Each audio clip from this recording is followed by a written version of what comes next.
જય હિન્દ, જય નમસ્કાર મિત્રો. તો સ્વાગત છે તમારું બધાનું આપણા સૈયારા પ્લેટફોર્મ ફોરેસ્ટ વાલા યુટ્યુબ ચેનલના એક નવા વિડીયોમાં. તો આજે મિત્રો આપણે વિડીયોમાં વાત કરવાની છે કે વનપાલ અને ફોરેસ્ટ ગાર્ડ જે ભરતીની ઘણા ઉમેદવારો છે તે આ ભરતીની રાહ જોઈ રહેલા છે. તો આ ભરતી વિશે થોડીક જે ઘણી આપણે અપડેટ જે મિત્રો અને અંદરથી માહિતી મળી છે તે મુજબ આપણે આગળ વાત કરી હતી કે 3 થી 4 મિત્રો છે તે ગાંધીનગર જવાના હતા અને તે તમામ 2 થી 3 મિત્રો ગાંધીનગર રૂબરૂ મળી અને પાછા વળી ગયા છે. તો જે માહિતી આપણે આજે મેળવવાના છે કે વનપાલ અને ફોરેસ્ટ ગાર્ડની ભરતી છે તે અંદાજિત કયા મહિનામાં છે તે આવી શકે અને કેટલી જગ્યા ઉપર આવશે.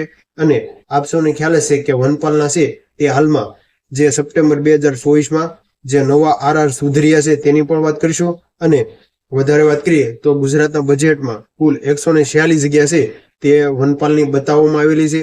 તો શું વનપાલનો લાયકાત શું કાર્ય હોય છે અને ફોરેસ્ટ ગાર્ડની ભરતી છે તે ક્યારે આવશે તેની વાત કરીએ તો તેની પહેલા થોડીક આખી ભરતીની પ્રોસેસ સમજીએ. તો સૌપ્રથમ વન મિત્ર આવતું હશે, એના ઉપર ફોરેસ્ટ ગાર્ડ અને એના ઉપર વનપાલ અને જે આરએફઓ અને એએફસી જે પદ આવતા હોય છે. તો તેમાં વાત કરીએ તો આરએફઓ અને એએફસી ની જે જીપીએસસી ની પરીક્ષા છે ખાતાકીય પરીક્ષા જે સોંપવામાં આવી હતી તે પણ પૂરી થઈ ગઈ છે અને 11/7/2025 ના દિવસે એનું ફાઇનલ રિઝલ્ટ પણ છે તે જાહેર કરી દીધેલું છે, જે તમે સ્ક્રીન ઉપર જોઈ શકો છો.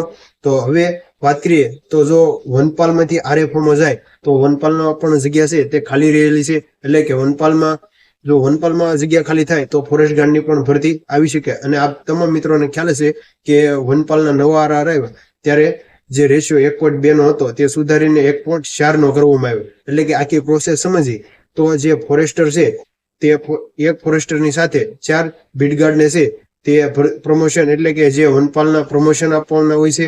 અને 2013 થી વાત કરીએ તો કુલ 600 જેટલા છે તે વનપાલને છે તે પ્રમોશન આપવામાં આવેલું છે. અને હાલ જે નવી ભરતી છે તે અંદાજિત માહિતી મળતા મુજબ 350 થી 400 જગ્યા છે તે હજુ ખાલી છે. જ્યારે પણ આવશે ત્યારે વાત કરીશું. તો આખી પ્રોસેસ સમજીએ કે હવે ખાતાકીય પરીક્ષા પણ લેવાઈ ગઈ છે અને નવા આરઆર પણ સુધર્યા છે. તો હવે વાત કરીએ તો જીએસએસબી દ્વારા છે ખાતાકીય પરીક્ષા પણ લેવાઈ ગઈ છે. તો આ તમામ પ્રોસેસ જોતા છે તે સૌપ્રથમ વનપાલની ભરતી છે તે આવી શકે અને ગાંધીનગરથી પણ આજ તે માહિતી મળી છે. અને ફોરેસ્ટ ગાર્ડની ભરતી છે તે 2026માં આવી શકે ત્યાં સુધી શક્યતા નથી. તો હવે આપણે ફોરેસ્ટ એટલે કે જે વનપાલની છે તે વિગતવાર માહિતી આપણે મેળવીએ. તો સૌપ્રથમ છે કે વનપાલની ભરતી છે તે ક્યારે આવશે અને ફોરેસ્ટ ગાર્ડ ભરતી ક્યારે આવશે, બંને ભરતીની વાત છે તે આપણે વિગતવાર માહિતી મેળવીશું. તો વિડીયોને જો સારો લાગતો હોય તો તમારા મિત્રોને શેર કરજો. અને ખાસ કે આપણે સૌપ્રથમ આવી રીતે લાઈવમાં વિડીયો બનાવી રહ્યા છે. તો જો વિડીયોમાં કોઈ ભૂલ લાગે તો થોડુંક સેન્સ તમારી રીતે કરી લેજો. તો વનપાલની જે ફોરેસ્ટ ગાર્ડની ભરતી છે તે ખાતાકીય અને પરીક્ષા લેવાઈ ગઈ ત્યારબાદ છે તે અલગ અલગ જે જગ્યા ખાલી હોય તેની માહિતી પણ જે મંગાવવામાં આવી હતી.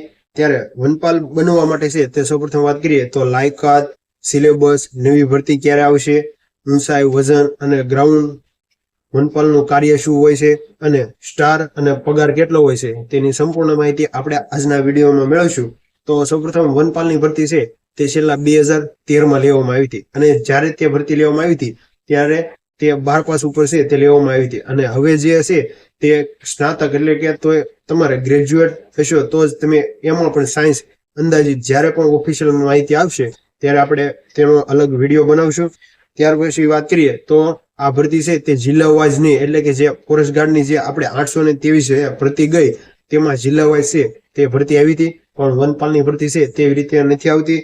અને જે ગુજરાતનું બજેટ આપણે 24-25 જે 26માં નહીં પણ 24-25 નું જે બજેટ છે તેમાં અંદાજિત 146 જગ્યા છે તે જે બતાવેલી છે, જે તમે સ્ક્રીન પર જોઈ શકો છો. ત્યાર પછી વાત કરીએ તો આપણે ટ્વિટર એકાઉન્ટ દ્વારા છે તે મુનુભાઈ બેરાને પણ આ જાણકારી આપેલી છે. તો આપણે બની શકે તો આ ભરતી છે તે વહેલી તકે આવે. ત્યાર પછી વાત કરીએ તો ભરતીમાં જે ઊંચાઈ અને વજનની વાત કરીએ તો ભાઈઓ અને બહેનો માટે છે તે અલગ અલગ છે તે આ ભરતીમાં વજન અને ઊંચાઈ રાખવામાં આવેલું. તેમાં સૌપ્રથમ ભાઈઓની વાત કરીએ તો ભાઈઓને 163 હાઈટ, 50 વજન અને 18 ફૂટ રસ્સો અને 4 ફૂટ 3 ફૂટ જે ઊંચી અને લાંબી કૂદ છે જે 15 ફૂટ હોય. જ્યારે બહેનો માટે વાત કરીએ તો બહેનોને 155 હાઈટ, જ્યારે વજન 50 અને જે દોડ છે તો ઊંચાઈ અને વજનની વાત કરીએ ત્યાર પછી રનિંગની વાત કરી લઈએ સાથે સાથે.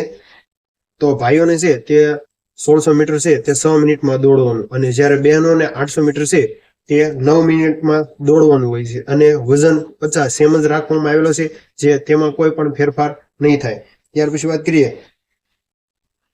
તો લાયકાતની વાત કરીએ તો લાયકાત પેલા જે ભરતી હતી 2013માં ત્યારે 12 પાસ હાલતું, પણ હવે નવા આરઆર આવ્યા છે તેમાં ગ્રેજ્યુએટ ઉપર છે. તે આ ભરતી જ્યારે પણ જાહેર થશે ત્યારે આવશે. હવે સિલેબસની વાત કરીએ તો સિલેબસમાં તો આપણે જે ફોરેસ્ટ ગાર્ડની અગાઉ જે ભરતી ગઈ તે મુજબ છે, એટલે કે કુલ 100 પ્રશ્નો મુજબ છે તે પેપર લેવામાં આવશે, અને એક પ્રશ્નના 2 છે તે માર્ક આપવામાં આવશે, એટલે કે કુલ ગુણ 200 માર્ક, અને તેમાં નેગેટિવ માર્ક 0.25, અને તમામ પ્રશ્નો માટે એટલે કે 0.25 નેગેટિવ માર્ક છે તે રાખવામાં આવેલા છે. અને સમયની વાત કરીએ તો સમય 2 કલાક છે તે આપણે ફોરેસ્ટ ગાર્ડ અને વનપાલ સેમ જ છે. પણ સિલેબસ વિશે વાત કરીએ તો પર્યાવરણ છે તે આપણે આમાં 45% પુસ્તક હોય છે, જ્યારે સામાન્ય જ્ઞાન 25, સામાન્ય ગણિત, સામાન્ય ગુજરાતી અને સામાન્ય એટલે કે અંગ્રેજી ગ્રામર જે ત્રણેય છે તે 10-10 માર્કનું પૂછાતું હોય છે, જે તમે સ્ક્રીન પર જોઈ શકો છો. ત્યાર આ જે તમામ માહિતી છે તે આપણે ગઈ ભરતી એટલે કે જે 2013 છે ત્યારે મુજબ હતી. જ્યારે પણ આપણે ઓફિશિયલ માહિતી આવશે ત્યારે છે તે વાત કરીશું. અને ખાસ કે 40 માર્ક છે તે લાવવા ફરજિયાત છે, તો જ તમે છે તે ગ્રાઉન્ડ માટે એલિજિબલ થાવ, એટલે કે ત્યાર પછી તમને 40% માર્ક હોય તો જ તમને શારીરિક કસોટી માટે છે તે બોલાવવામાં આવતા હોય છે. તો હવે વનપાલનું કાર્ય સમજીએ તો જે આપણે ફોરેસ્ટ ગાર્ડ હોય છે, અલગ અલગ બીડ આપવામાં આવે છે, જે આપ તમામ મિત્રોને ખ્યાલ જ હોય. આ તો ખાલી સમજવા પૂરતો આપણે સમજીએ છીએ કે આપણે ઉદાહરણ લઈએ તો કોઈ જંગલ હોય તો તેમાં અલગ અલગ છે તે બીડ રાખવામાં આવેલા છે. એક બીડ મુજબ છે ને એક વનરક્ષક હોય છે, તેવા કુલ 5 થી 6 જે બીડ હોય તેને આ 5 થી 6 જે બીડ છે તેને સંભાળવા એટલે કે વનપાલ હોય છે, જે વનપાલનું કાર્ય હોય છે. અને વનપાલને જે નેશનલ પાર્ક છે, જંગલનું રક્ષણ છે, અને જે ફોરેસ્ટ ગાર્ડ હોય છે તેને કોઈ પણ દિનચર્યા જે મુજબ થઈ હોય તેવી તમામ માહિતી છે તે આપણે વનપાલને આપવાની રહેતી હોય છે, જે આ વનપાલનું કાર્ય હોય છે. ત્યાર પછી વાત કરીએ તો જે આપણે આગળ ગ્રાઉન્ડની વાત કરીએ તો ગ્રાઉન્ડ આપણે આગળ માહિતી છે તે મેળવી લીધી છે. ત્યાર પછી ફોરેસ્ટ ગાર્ડ ભરતી છે તે 2026 એટલે કે માહિતી મળતા મુજબ છે તે હાલ ફોરેસ્ટ ગાર્ડની ભરતી કોઈના સમાચાર નથી, એટલે કે હાલ વનપાલની ભરતી છે તે આવવાની પૂરેપૂરી શક્યતા છે. તો હવે વાત કરીએ તો વનપાલની ભરતી માહિતી મળતા મુજબ છે તે ઓગસ્ટ અથવા સપ્ટેમ્બર મહિનામાં છે તે ઓફિશિયલ જાહેરાત આવી શકે તેવી પૂરેપૂરી શક્યતા છે. અને બની શકે તો હજી એક દાડો આપણે ગાંધીનગર જઈ રૂબરૂ છે તે અરણ્ય ભવનમાં જઈ અને આપણે જે ભરતી છે તેની માંગણી કરશું, અને આપણે આવી જ રીતે સપોર્ટ કરશું. અને બની શકે તો વહેલી તકે વનપાલ અને ફોરેસ્ટ ગાર્ડની ભરતી બંને સાથે આવે તો બધા કરતા સારું. પણ વનપાલની ભરતી છે આપણે આગળ વાત કરીએ કે નવા આરઆર 2013 પછી છે તે વનપાલના ક્યારેય પણ અપડેટ નથી થઈ, પણ નવા આરઆર આવ્યા છે. ત્યાર પછી સિલેબસ નવો આવ્યો છે, અને વનપાલ છે તે હવે ગ્રેજ્યુએટ ઉપર છે તે લેવામાં આવશે. તો માહિતી મળતા મુજબ છે તે આપણે આગળ વાત કરીએ કે સપ્ટેમ્બર અથવા ઓક્ટોબર મહિનાના એન્ડ સુધીમાં ભરતી છે તે જાહેર થઈ જશે.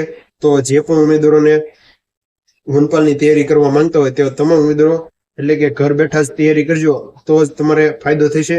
તો મળીએ એક નવા ઉપયોગી વિડીયો સાથે, ત્યાં સુધી બન્યા રહેજો. જય હિન્દ.